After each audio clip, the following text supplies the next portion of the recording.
My son tried to steal from me, and for a moment, I almost let him. You know what's more dangerous than a stranger coming after your money? It's when the person doing it calls you mom. I trusted him, signed without reading, and I almost lost everything. My home, my story, my name.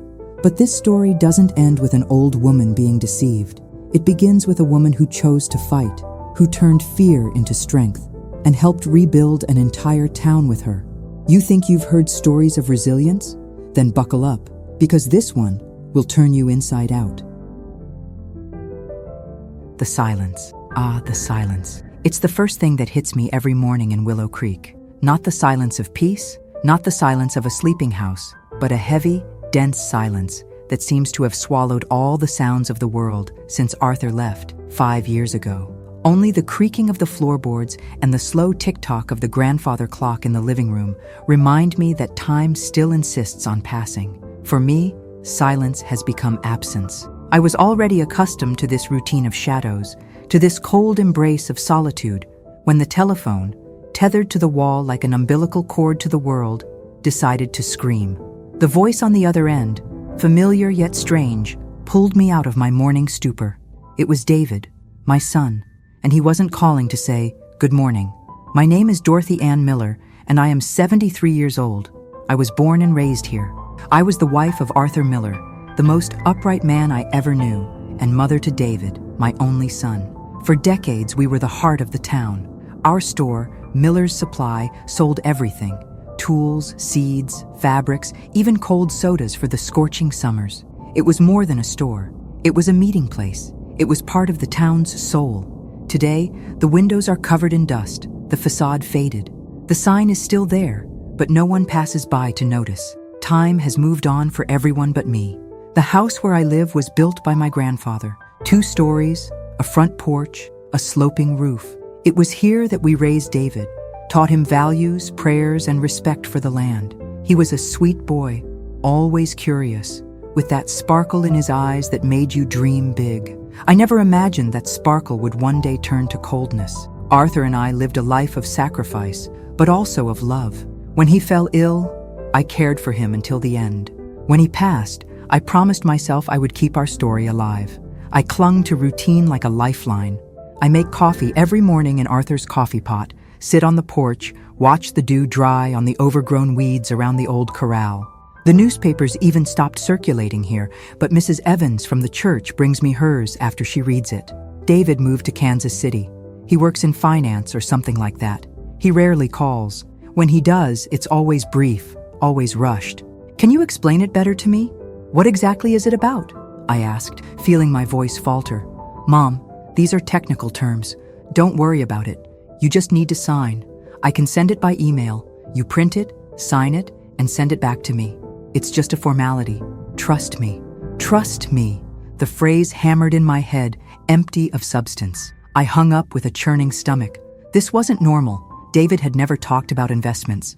He had always said he would take care of my finances as his father would. When Arthur passed, I signed everything without question. I trusted him. He's my son. He always took good care of me. Why doubt him now? Perhaps it was the quick way he hung up, or the fact that he hadn't visited in over a year, or the way he said, "Secure our future." What future was that? He had his life made.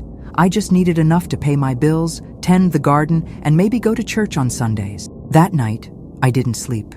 I lay looking at the ceiling, listening to the house creak, smelling Arthur's blanket. The shadows on the wall seemed larger than they were, and so did my thoughts. The next morning, the documents arrived by email. Sarah, the neighbor's daughter, helped me open them. She's in college in Topeka, but came to spend the weekend with her mother. I asked for help printing them. She hesitated. "Dear Dorothy, are you sure you want to sign this? It looks complicated. It's full of financial terms, and there are risk clauses here. Do you want me to read it carefully?" I nodded, and so began the journey that would change everything.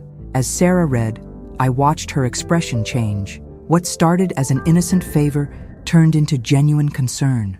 There were clauses for asset assignment, broad authorizations, and mentions of investment accounts in names I had never heard. It was as if I was selling my security for a handful of promises. "This gives David unrestricted access to your assets. He can move everything, Sell, transfer, invest as he wishes, without needing to inform you, she said, in a tone that tried to hide her alarm. I remained silent. I remembered Arthur's face, his rough hands holding mine on cold nights, his promise to take care of our family. I remembered little David running barefoot in the cornfield, smiling with blackberry-stained teeth. When did that boy turn into a stranger? Sarah suggested we seek help. She knew an organization in Topeka that offered free legal guidance for seniors, something called Legal Aid Kansas. She said she could call on Monday, make an appointment, and even accompany me if I wanted. What began as an ordinary weekend with coffee, gardening, and silence ended with a shadow hanging over me. Doubt, silent betrayal, and above all, the certainty that something was wrong. The story of my life had always been told in seasons: good harvests, bad harvests, losses, births. But nothing prepared me for the pain of distrusting my own son, for the doubt that gnaws, that makes the ground feel less firm. Willow Creek is quieter than ever, but now that silence carries another name: fear. And I knew that Sunday night that it wouldn't leave anytime soon. The monster had moved into the next room, and I had nowhere to run. That weekend passed slowly, dragging itself between dark thoughts and painful memories. Every moment seemed prolonged, and the silence, once so familiar, now sounded threatening. On Monday morning, I woke up even before the sun rose on the horizon, my chest tight with an unknown anxiety. I decided to go to the kitchen, putting the old kettle on the stove while my mind wandered through old memories. Flashback visual: Arthur, young and strong, embracing Dorothy in the kitchen, the aroma of coffee and fresh bread filling the air. The image dissolves into David, older, with a distant look, making excuses not to visit. The smell of freshly brewed coffee brought me back to a simpler time. Arthur used to say there was no problem a good cup of coffee couldn't help solve.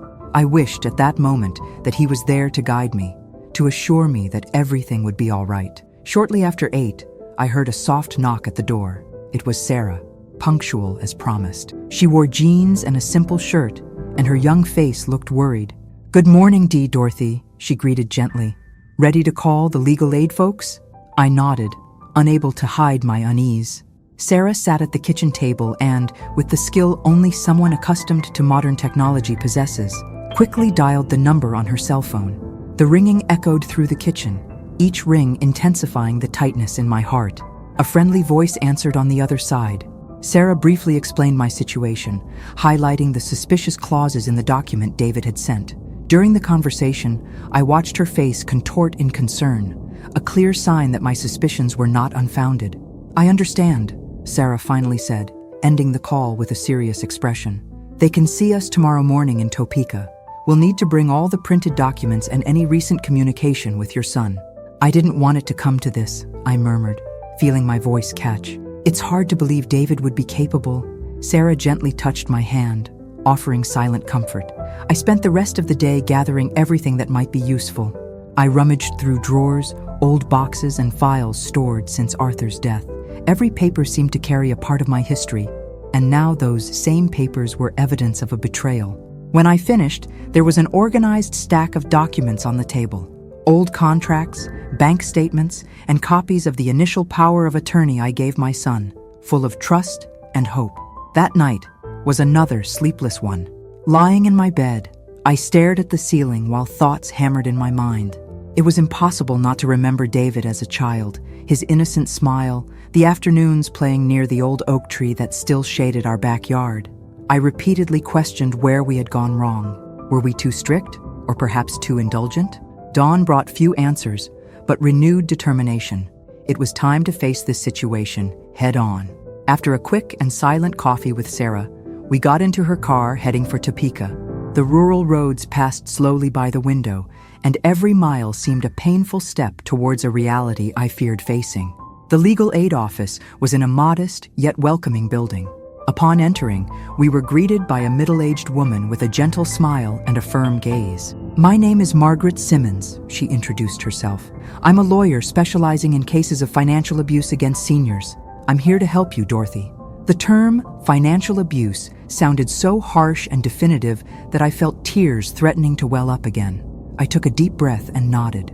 We sat in a small room where I detailed my situation, telling her about the documents David had sent and my initial suspicions. Margaret listened attentively, taking precise notes. "Unfortunately, Dorothy, your story is not uncommon," Margaret said after a moment of silence. "Children who take financial control of their parents, promising security, but who, in reality, end up abusing that trust. We'll need to analyze everything carefully. But, from the clauses you described, it really seems like a clear case of bad faith." Hearing those words, I felt a complex mix of relief and deep sadness. Relief at realizing I wasn't imagining things, but sadness at having my suspicions confirmed.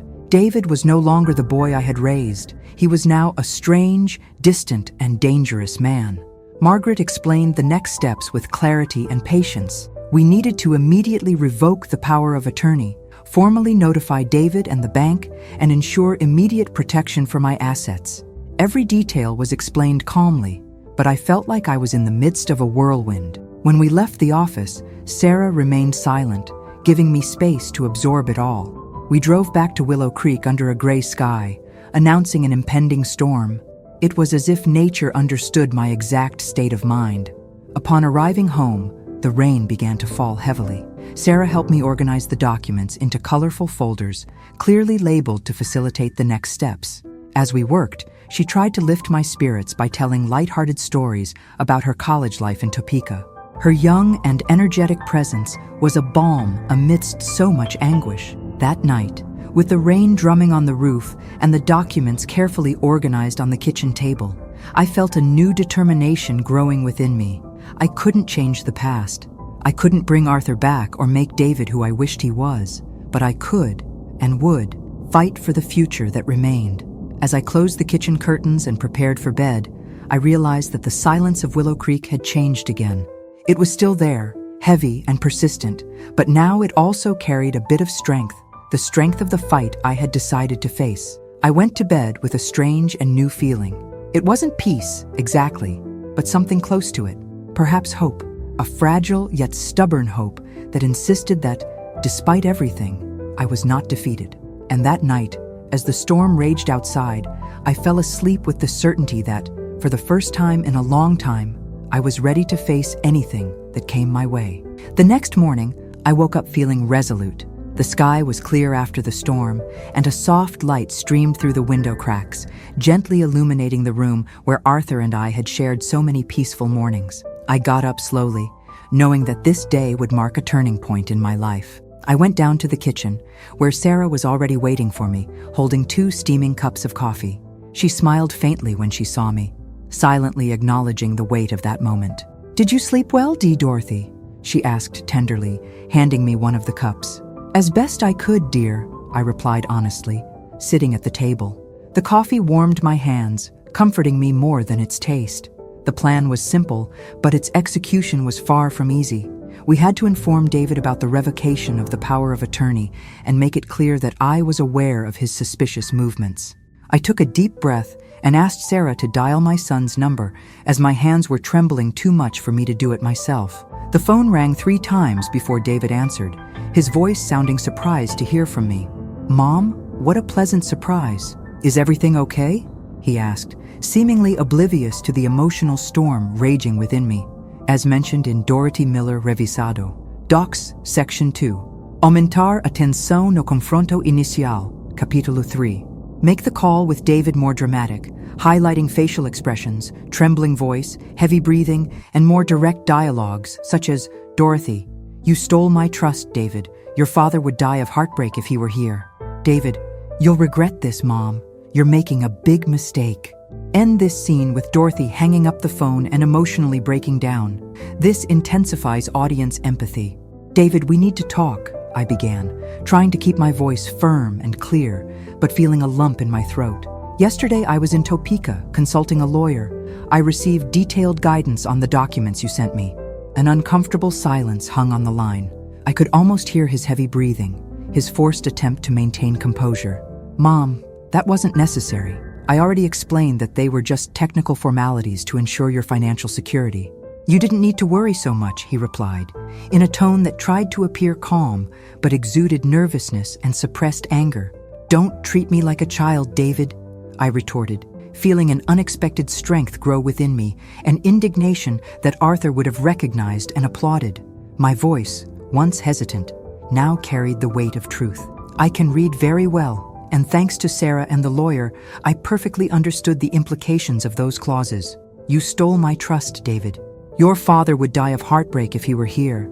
I revoked the power of attorney, and you will no longer be able to make any movements in my name. There was another silence, this one heavier and tenser, filled only by my own ragged breathing and the creaking of the line. You did what?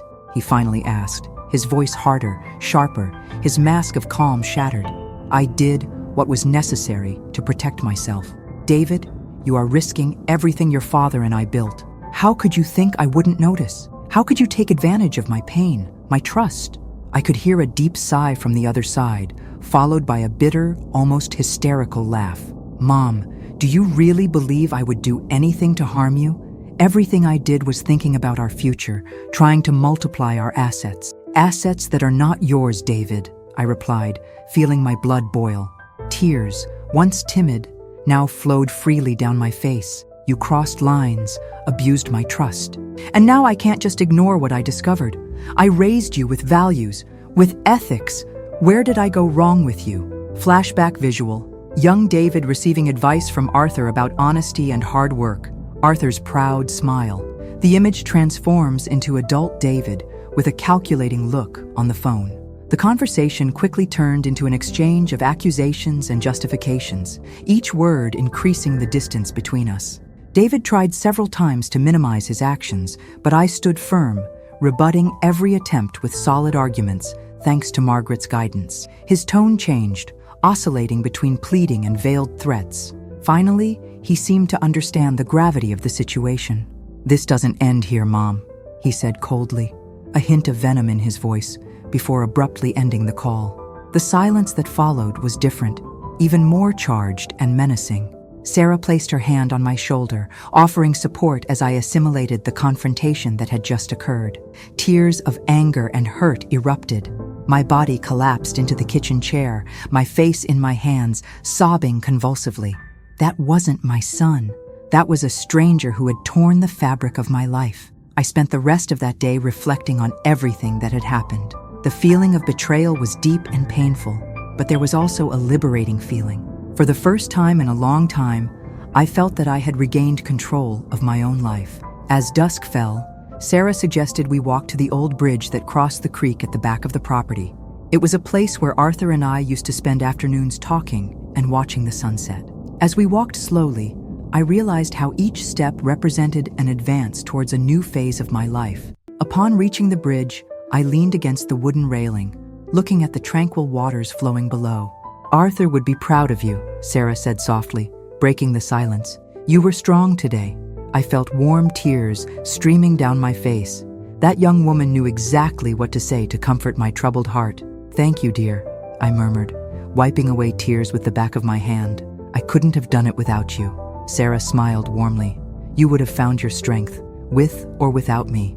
It was always there inside you, just waiting for the right moment to emerge. That night, when I returned home, I felt exhausted, but also deeply strengthened. Despite the pain, there was a new determination within me, something I had never felt before. It was as if I had finally accepted my own ability to face and overcome adversity. As I lay down, I realized that the silence of Willow Creek had changed again. It was no longer a silence of fear or sadness, but rather a silence full of possibilities. I slept deeply, perhaps for the first time since all this began, with a genuine sense of peace. I knew the fight was just beginning, but at that moment, I was certain that I would not be alone. I was prepared for whatever came next, confident that truth and justice would prevail, no matter how painful the path. The days following the confrontation with David passed in a strange succession of calm and restlessness. I knew I had made the right decision, but I couldn't avoid a persistent feeling of loss. I had lost not only trust in my only son, but also the illusion of a peaceful and carefree old age. However, with Sarah's constant help and the support of the community that was beginning to understand my situation, I decided it was time to look ahead. I started reorganizing my routine. The garden, once abandoned, received my immediate attention. Every weed pulled, every plant watered, seemed to heal a small piece of my soul. Willow Creek also seemed to awaken with me, offering clear and sunny days, as if trying to compensate for the pain of the previous days. Sarah often stopped by the house, bringing not only her warm presence, but also new and practical ideas. One day, while we were having tea on the porch, she suggested something I had never seriously considered. "Have you ever thought about selling your jams again, Dorothy? Remember how everyone loved them?" she asked excitedly. "I haven't thought about that in years, dear," I replied, uncertain. "Do you think anyone would still buy them?" She smiled, confident. "Of course, your jams are the best in all of Willow Creek. I bet a lot of people would miss them." With Sarah's encouragement, I started preparing jams in small quantities. Soon, the news spread through town. Gradually, friends and neighbors began placing orders. Before I knew it, my kitchen was filled with fresh fruit, shiny jars, and a sweet aroma that filled every corner of the house. In parallel, lawyer Margaret Simmons kept me updated on the progress of the legal matters. David had remained silent, but Margaret believed that this did not mean giving up, just a strategic pause. Still, I felt a kind of lightness that came with the feeling of regained control. One day, I received an unexpected visit. Pastor Thomas knocked on my door, holding a simple bouquet of wildflowers and a kind smile on his face. "Dorothy, I hope I'm not disturbing you," he said gently as he entered. "I just came to see how you are." I offered him tea, and we sat in the living room. For a moment we were silent, enjoying the soft scent of the flowers and the warmth of the tea in our hands. "Pastor, sometimes I don't know for sure how I am," I finally admitted, with a deep sigh. "Part of me feels peace for doing something for myself, but another part still feels hurt, betrayed." He nodded with understanding. "It's natural to feel all this, Dorothy. Betrayal, especially from someone we love, is a deep wound. But healing is happening. I see you stronger every day. The community also sees this and is by your side." His words were a balm, comforting my tired heart. The days continued, and I soon realized that my kitchen was not enough to meet the growing demand for the jams. I needed a larger, better-equipped space. With Sarah's support, we began researching small local businesses and soon discovered that there was a space available on Old Main Street. It was the very same building where Arthur and I had started Miller's Supply so many years ago. Visiting that place brought a flood of memories. Upon entering, I felt transported to the past, as if Arthur were there, smiling, holding the door open for me. The space needed work, but I immediately felt it was the right place. The Willow Creek community soon showed its solidarity. Old friends, neighbors, and even some young volunteers appeared to help clean and renovate the building. Sarah coordinated everything efficiently, her enthusiasm contagious to everyone around her. As we painted the worn walls and cleaned the dusty shelves, I noticed something wonderful happening. People were there for me. Yes, but also for something bigger. It was an opportunity for Willow Creek to be reborn a little, to bring life and energy back to the heart of the town. During a break, while sharing an improvised snack, I realized something important. "You have no idea how much this means to me," I said emotionally, looking around at the smiling faces that surrounded me. To see this community gathered like this, helping each other, Arthur would be very proud. Pastor Thomas smiled tenderly. "Don't forget, Dorothy, you are part of this community. You've always been here for us. Now it's our turn to be here for you." Sarah raised her glass, smiling broadly. "To Dorothy, to Willow Creek, and to new beginnings." Everyone toasted, laughing and sharing joyful stories. For the first time in a long time, I felt a deep, pure and genuine happiness. The pain was still there, but at that moment, it seemed smaller, almost insignificant compared to the human warmth that enveloped me. A few weeks later, we officially opened Dorothy's Jams. Friends and residents attended in full force, and sales exceeded my expectations. Every jar sold was a small personal triumph, proof that I could rebuild my life despite everything. Sarah was by my side, proud, when we closed that first day of work. She hugged me tightly and smiled. I knew we could do it. "Your story inspires everyone here, you know?" I felt tears of gratitude slowly stream down my face. For the first time in months, they were tears of happiness and relief. That night, when I returned home, I sat on the porch under the starry sky, reflecting on everything that had happened. Willow Creek was silent again, but this silence was sweet, peaceful, full of promises. I had lost a lot, yes, but I had also gained something precious, the certainty that I would never truly be alone. As I closed my eyes, listening to the soft sound of the wind in the trees, I clearly realized that, despite everything, I was finally rising from the ashes. The past still hurt, but the future, the future, had the sweet taste of fresh jam. The success of Dorothy's Jams brought new energy into my life. The busy routine at the small business not only occupied my hands but also my heart, gradually pushing away the pain of the betrayal I had suffered. Willow Creek seemed to gain new vitality every day, and I felt proud to be part of this rebirth. Despite the joy of my achievements, there were moments when sadness still hit hard. I often thought of David, questioning how everything could have been different. During these times, Sarah was always nearby, bringing lightness and understanding with her quiet and wise presence. One morning, while organizing shelves in the small market, I received an unexpected call from Margaret Simmons. "Dorothy, I have some news about the case. David has made contact and wishes to schedule a personal meeting. He claims he wants to resolve this amicably." My heart pounded, torn between hope and distrust. Was it David, the stranger who had robbed me?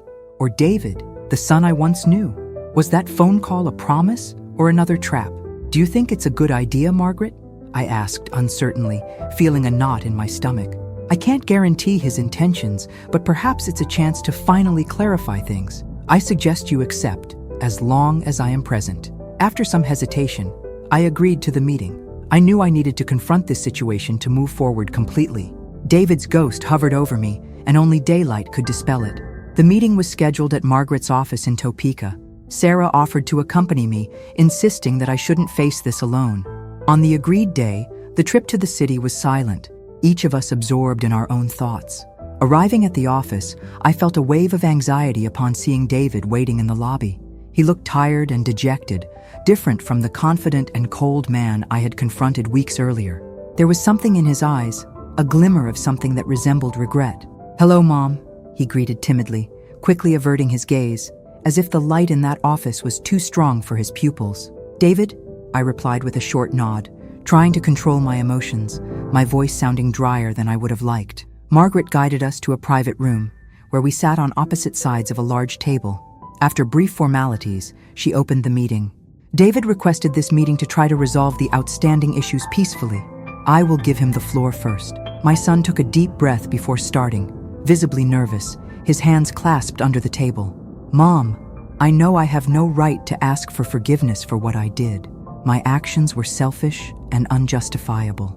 There are no excuses good enough, but I want you to know that I deeply regret the pain I caused." His words hit me hard, reopening wounds that were slowly beginning to heal. However, for the first time, I saw sincerity in his gaze, a vulnerability I hadn't seen since he was a boy. "David, you jeopardized everything your father and I built with so much effort," I replied with a choked voice, feeling emotion overcome me.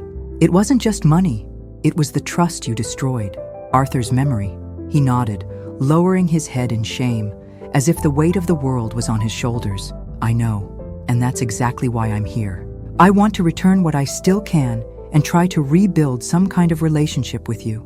I know it will take time, but I'm willing to do what's necessary." Margaret clarified the conditions for returning part of the diverted funds. I listened carefully, feeling a partial relief at realizing that I could recover some of the security I had almost lost. Part of that wound seemed, at last, to begin to close. After the meeting, David asked to speak with me alone. Sarah and Margaret waited outside, while he looked at me, tears in his eyes. "Mom, I know I don't deserve your immediate forgiveness, but I want to try to repair the damage done, not just financially, but emotionally. Will you accept this attempt?" I looked deeply into my son's eyes, remembering the smiling boy who ran through the garden in simpler times. Past and present collided in my heart. "I can't promise it will be easy or quick, David, but I'm willing to try. Let's go slowly, step by step."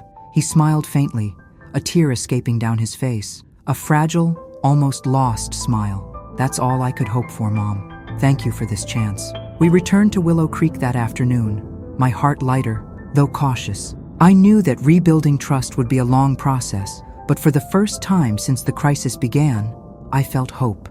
A small flame that seemed to survive the darkness. In the following days, the news spread quickly through town. Friends and neighbors came to me with words of support, reaffirming the solidarity of our community. The strength I had found within myself seemed to inspire everyone. Amidst all this, Dorothy's Jams continued to prosper. Sarah suggested we hold a community event in the main square, a kind of celebration to further strengthen our bonds. On the morning of the event, I woke up early, preparing the final details. The square soon filled with smiling people, sharing stories, food, and laughter. Children played around, bringing life and joy to every corner. In a quiet moment, Sarah pulled me aside, discreetly pointing to a familiar figure slowly approaching. David was there, hesitant, holding a small bouquet of wildflowers in his hands. His eyes, once so cold, now carried a humility that touched me. He stopped before me with a humble and hopeful look. "I thought I could help today, Mom. Maybe start being a part of this, if you'll let me." I took a deep breath, looking around at the townspeople, each of them an important part of my healing journey. "It would be good to have you here, David," I replied softly, accepting the flowers he offered. That simple gesture, observed by everyone, seemed to seal a new beginning, not only for me and my son, but also for Willow Creek. The people around smiled warmly, recognizing the importance of that moment. As dusk fell, while the sky was tinged with golden and rosy hues, I sat beside Sarah, watching my community gathered, strengthened by the difficulties overcome. "Look what you've done, Dorothy," Sarah whispered tenderly. "You not only rebuilt your life, but you also brought back the soul of this town." I felt silent. Tears of gratitude and joy rolled down my face. "It wasn't just me, dear," I replied with a trembling voice, looking around. "It was all of us together." At that moment, I fully understood that the true bonds that unite us are not just those of blood, but those we build and strengthen throughout life. I was ready to move forward, no longer as a solitary woman, but as part of something much larger, surrounded by renewed bonds of friendship, family, and community. And David, my son, was there, a first step on a long road. The following months flew by, filled with the sweet routine of Dorothy's Jams and the slow reconstruction of my relationship with David. Our contact gradually intensified, with regular visits and weekly calls that, little by little, lessened the emptiness that once seemed insurmountable. The wound was still a scar, but it no longer bled. Willow Creek flourished with me. The town, once almost forgotten, once again attracted curious visitors for the homemade jams and the welcoming atmosphere we had rebuilt together. Each customer brought new stories, new connections, expanding my world far beyond the borders of the small community. Miller's Supply, now Dorothy's Jams, was a beacon of hope. Sarah continued by my side, taking on more and more responsibilities in the store. Her youthful energy and innovative ideas were fundamental to our continued success. One day, while we were packing new jars of jam, she casually mentioned something that moved me. Dorothy, I was thinking, what if we started selling the jams online? We could reach so many more people." The idea initially scared me, but after much discussion and a bit of technological learning, I enthusiastically agreed. With Sarah's support, we created a simple but charming website that soon began to receive orders from cities I never imagined reaching. Willow Creek's jams were conquering the world. During one of our busy afternoons, I received a surprise call from David. His voice, once so cold, was now soft, filled with genuine relief. "Mom, I have good news. I reached an agreement with the bank. Everything that needed to be returned has been definitively resolved. I finally feel at peace to start over," he said with evident relief in his voice, and I could hear the weight being lifted from his shoulders. My heart filled with gratitude. "David, that's wonderful. I'm proud of you for doing the right thing." "I learned from the best," he replied softly. It was a simple statement, but it carried the weight of 1,000 silent pardons. A few days later, during a quiet lunch at home, David unexpectedly appeared, bringing with him a mysterious envelope. He seemed lighter, the shadow in his eyes finally diminishing. "Mom, this is for you," he said, extending it to me. With trembling hands, I slowly opened the envelope. Inside, there was a ticket to Paris, a city that Arthur and I had always dreamed of visiting, but never had the opportunity. The photograph of the Eiffel Tower brought a flood of memories and a lump to my throat. "I thought it was time for you to fulfill that dream," David said kindly. Sarah can take care of things here while you're away, and I'll always be around." Tears streamed freely down my face as I hugged my son tightly. It was an embrace of forgiveness, of redemption, of a love that had survived the storm. The preparation for the trip was exciting. Sarah was radiant with the idea and promised to take care of everything in my absence, ensuring that I could enjoy every moment without worry. On the day of departure, Willow Creek seemed entirely gathered in the main square to wish me a good trip. Every tight hug, every warm smile made my heart overflow with joy. The community that had welcomed me in pain now celebrated my joy. Paris was everything I imagined and more.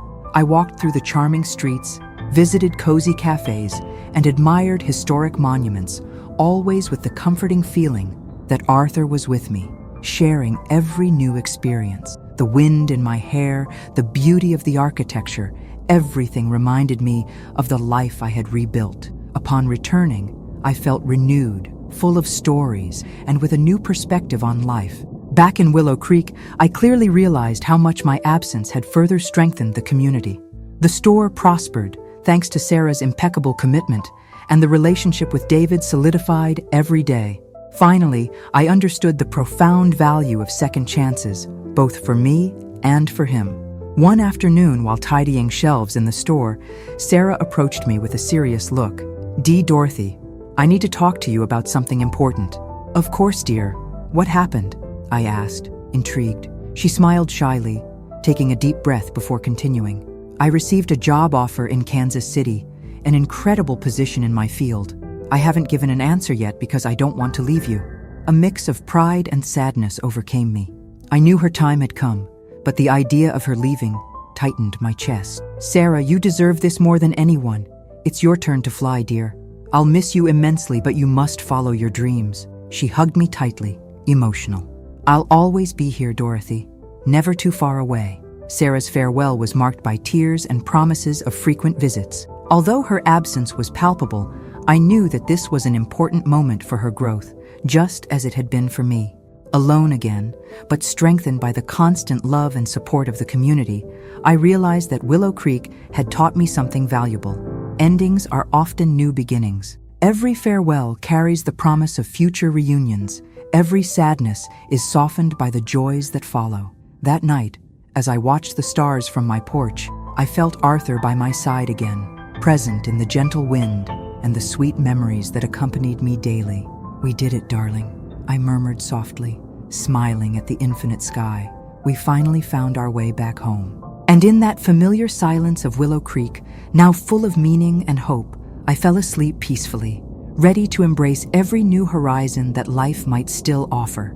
The road of my life opened again, full of possibilities. With Sarah's departure, I needed to find a new routine for my daily life in Willow Creek. Although I missed her constant presence, I understood that this change represented another natural step in the evolution of our lives. Sarah was now forging her own path, and that brought me a comforting sense of pride. She was part of my legacy, a seed I had helped to blossom. Dorothy's jams continued to grow, driven by online success. I could no longer manage alone, and I needed to hire local help. That's how I met Emily, a lively and energetic young woman, recently graduated and a resident of Willow Creek, eager for a chance to put her talents into practice. Her eyes shone with the promise of a future. Emily quickly adapted to the store's routine, bringing new ideas and contagious enthusiasm. Her eyes sparkled with every sale completed and every satisfied customer. Her youthful presence brought a welcome renewal, reminding me of the early days with Sarah. It was as if youth continued to blow new winds into my life. My relationship with David also progressed positively. Our conversations became deep, honest, and open as never before. We realized together that trust could be rebuilt slowly, stone by stone, with patience and sincerity. He came to the store, talked to customers, and I could see the shadow of guilt dissipating from his face. One day, I received an unexpected call from Sarah, which surprised and moved me. Her tone of voice was pure joy, and my heart filled with an almost childlike anticipation. Dorothy, I have wonderful news. I'm getting married, and I want you to be there with me on this special day." My heart overflowed with happiness at the news. Tears welled up, but they were tears of pure joy. "Sarah, what wonderful news! Of course I'll be there. I wouldn't miss it for anything in the world." The preparations for Sarah's wedding were joyful and busy. Amidst the hustle, I clearly realized how much my life had changed in just a few years. From a lonely and betrayed woman, I had become someone surrounded by friends, family, and a strong, united community. It was a gift, a blessing. The wedding was held in a small chapel in Kansas City. Sarah was stunning, radiating happiness beside her fiancé, a kind and polite young man who quickly won everyone over. During the ceremony, tears of emotion streamed down my face as I watched my dear friend take such a significant step in her life. Her happiness was my happiness. During the party, David sat beside me, holding my hand affectionately. A simple gesture, but it meant the world to me. "Mom, have you ever thought about how much you've influenced everyone around you? Look at Sarah, Emily, the entire community of Willow Creek. You've built an incredible legacy, something that will last for generations." His words deeply touched my heart. I had never stopped to think about my life that way, as a fabric of influences and connections. "I never thought of it that way, dear," I replied emotionally. "But I'm happy to see the positive impact that even without realizing it, we can have on people's lives." Upon returning to Willow Creek, I found the town even more vibrant. The community seemed stronger and more united than ever, a result of the deep connections we had cultivated together. Emily had perfectly taken care of the store during my brief absence, showing a genuine commitment that filled me with gratitude. She was more than an employee. She was part of the family I had rebuilt. One quiet afternoon, while organizing the stock, I noticed a strange movement outside the store. As I opened the door, I found a small group of residents holding a large decorated package. Their eyes shone with an affection I never expected. "Dorothy, this is for you," said Pastor Thomas with a warm smile. I opened the package curiously and found a beautiful wooden plaque carved with the phrase, "Dorothy's Jams, the sweet taste of home." "We wanted to thank you for everything you've done for our town, for all of us," said one of the residents, smiling shyly. My eyes filled with tears as I hugged each of them, unable to fully express the gratitude I felt. That simple gesture was a testament to everything we had built.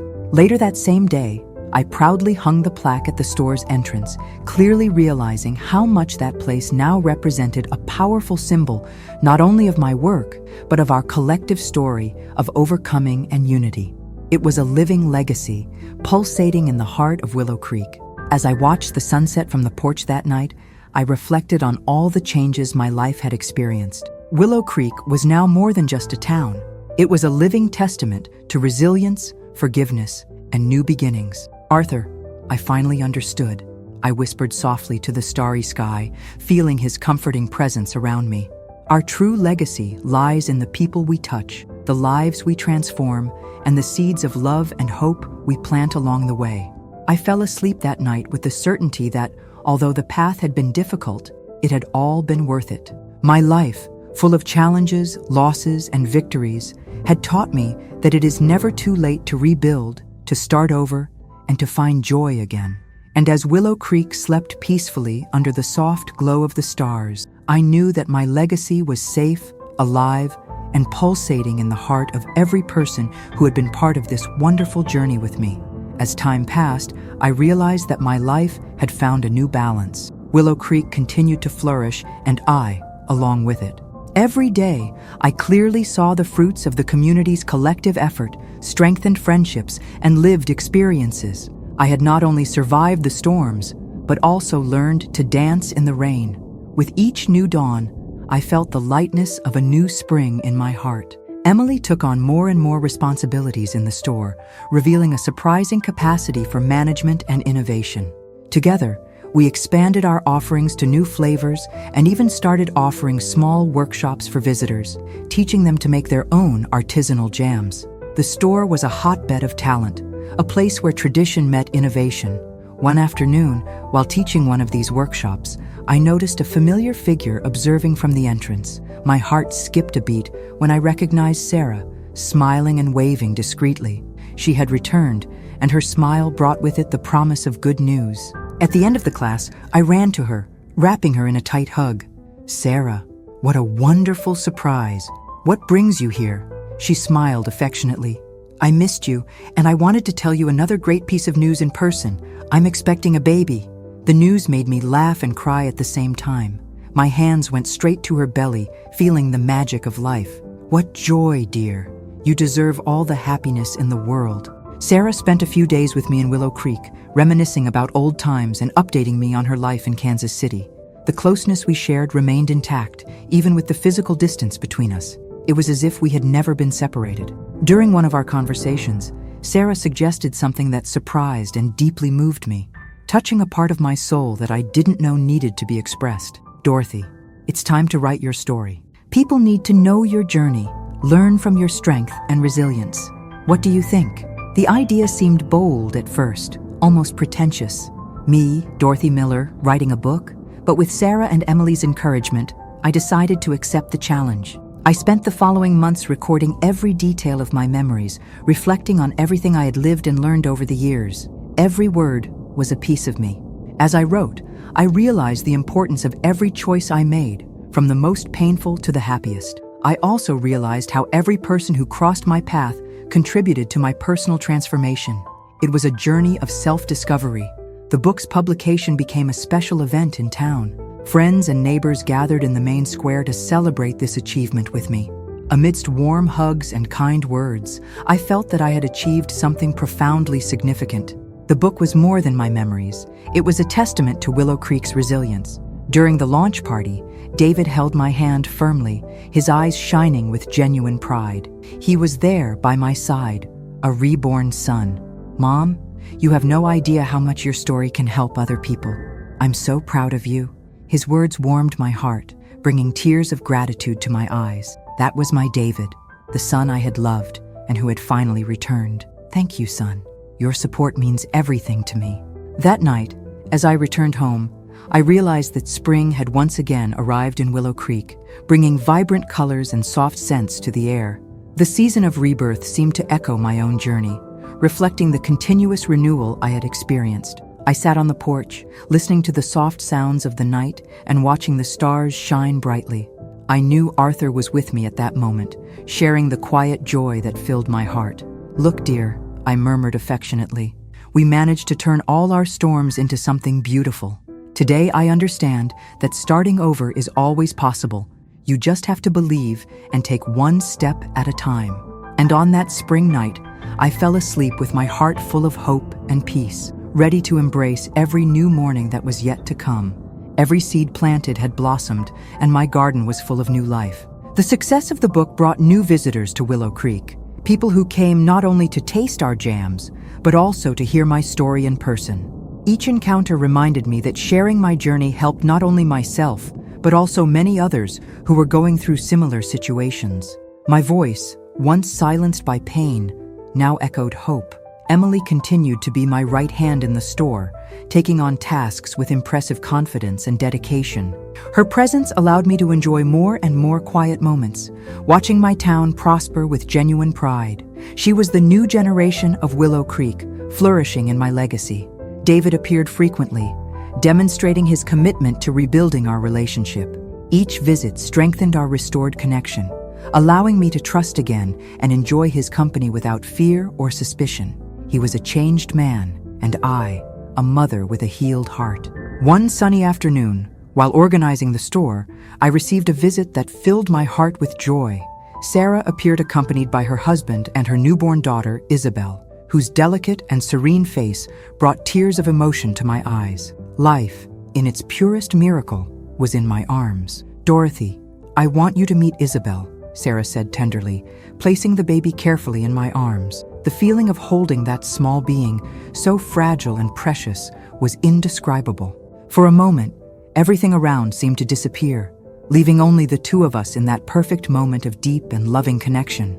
Her baby smell, the lightness of her body, everything was a reminder of continuity, of renewal. "She's beautiful, Sarah," I murmured, smiling as I admired every detail of that small, sleeping face. "You will be a wonderful mother." During that visit, Sarah confided her plans to move back to Willow Creek. She wanted Isabel to grow up in the same welcoming community that had shaped her life so positively. The news brought immense happiness to my heart, imagining our community being enriched by Sarah's constant presence again, now accompanied by her new family.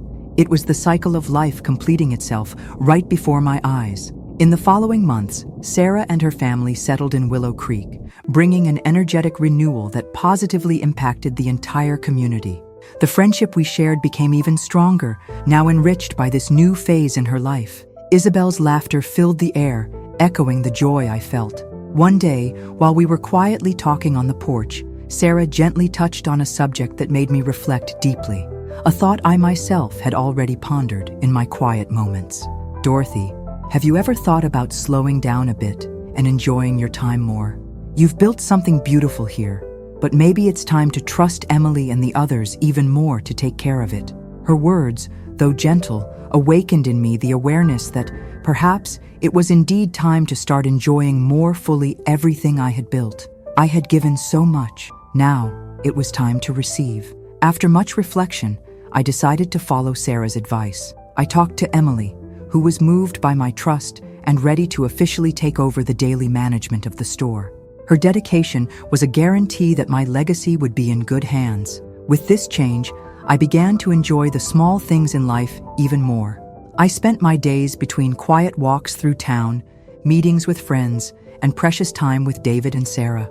I observed every detail of Willow Creek with new eyes, fully appreciating the simple beauty that might have gone unnoticed before. Every ray of sunshine, every breeze, was a gift. On a particularly starry night, while resting on my porch, David joined me. We sat in silence for a few minutes, enjoying the serenity of the night, before he broke the quiet with a question that deeply touched me. His gaze was sincere, seeking an answer he perhaps already knew. "Mom, are you happy now?" I smiled softly, looking at him tenderly, feeling a deep peace. "Yes, son. After everything we've been through, I realized that happiness is not the absence of problems, but rather the ability to face them and grow with them. Today, I am happier and more complete than I ever imagined possible." He nodded slowly, with a satisfied smile. "That's all I ever wanted to hear, Mom." That quiet night under the stars, beside my son, perfectly symbolized the fullness I had finally found. Willow Creek was not just the place where I lived, but the heart of my journey. The place where I discovered the true meaning of home and happiness. With a light heart, I knew that every tomorrow would bring new opportunities, challenges, and joys. And I was ready to embrace it all, guided by the certainty that every step taken, no matter how difficult, had led me exactly to where I was supposed to be. Thus, under the soft light of tomorrow, I embraced the deep peace that my journey had finally brought, feeling completely at home within myself and within Willow Creek. My story, complete and vibrant, was a testament to the resilience of the human spirit. Life in Willow Creek continued peacefully and harmoniously, filled with small moments that made my days special. Emily managed the store with competence and creativity, allowing me to enjoy the small, everyday joys. With Sarah back in town, I could closely follow Isabel's growth, whose innocent and charming smile brightened my days. Each of them was a new branch on the tree of my life, growing strong and vigorous. One pleasant spring afternoon, I received an unexpected visit from Margaret Simmons, my lawyer from difficult times. At first I was surprised, but her calm expression indicated good news. She brought with her the last link to be broken with the painful past. "Dorothy, I wanted to see you personally to give you this," Margaret said, handing me an envelope. Upon opening the envelope, I found documents that officially confirmed the definitive closure of any legal pending issues with David. I finally felt free from that shadow of the past, as if an immense weight had been lifted from my shoulders. It was a relief I didn't know I was still carrying. "Margaret, I don't know how to thank you for all the support you gave me," I said emotionally, tears of gratitude flowing freely. She smiled warmly. "You deserve all this peace, Dorothy. I'm happy to have helped. Your story is an inspiration to many." As we talked, David arrived home, curious about the unexpected visit. When I explained the reason for Margaret's presence, I saw a deep relief in his eyes, similar to mine. He also needed to close that cycle. "Finally, we can turn this page, Mom," he said, holding my hand firmly, a gesture of renewed complicity. "Yes, dear, and start a new chapter even better," I replied softly. Life continued naturally after that day, strengthening the family and community ties around me. Every new dawn brought the certainty that my journey had been worthwhile. Every difficulty faced had shaped a stronger and more grateful person. One late afternoon, as I walked quietly through the central square, I noticed a small group gathered around the old central tree. As I approached, I recognized familiar faces, including Sarah, Emily, and David. They were waiting for me, and the surprise made me smile. "Dorothy, we were waiting for you," Sarah said, smiling affectionately. "We wanted to pay a special tribute to the strongest and most admirable woman we know." I looked around, surprised and moved. At the foot of the tree, a small plaque shone with the words, "In honor of Dorothy Miller, who taught us the value of courage, forgiveness, and love." I felt tears fill my eyes as I hugged each of them, unable to fully express the gratitude I felt. It was a public recognition of an intimate journey. "You are my true family," I managed to say through tears, my voice choked with emotion. "Thank you for everything." That night, I returned home with my heart filled with indescribable joy. Willow Creek was not just my town. It was the living symbol of my legacy, the confirmation that all the choices made, no matter how difficult, had led me exactly to where I needed to be. As I sat on the porch, watching the starry sky above, I realized how life was, in fact, a continuous cycle of challenges and rewards. I had faced painful losses, but also experienced extraordinary achievements, learning above all that it is never too late to start over.